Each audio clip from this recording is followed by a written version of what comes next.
ఎనికేపాడు అవన్నీ రాయని రామవరపాడు ఇట్లాంటివన్నీ సెట్ అయినాయి.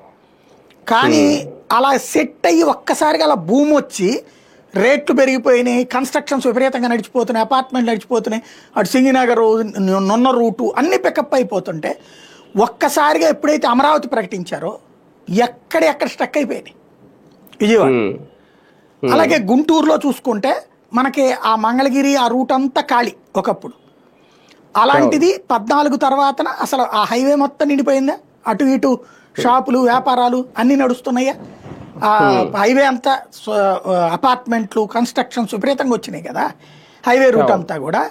ఈవెన్ గుంటూరులో కూడా అటు గోరంట్ల లామ్ రూట్ అంతా ఒక్కసారిగా వెంచర్లు విపరీతంగా పికప్ అయిపోయింది. అలాంటిది ఇప్పుడు ఒక్కసారిగా స్టక్ అయిపోయింది అక్కడ కూడా.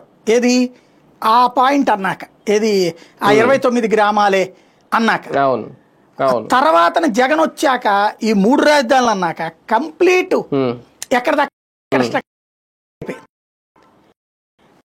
కానీ విజయవాడ గుంటూరు పికప్ అయిపోయినాయి.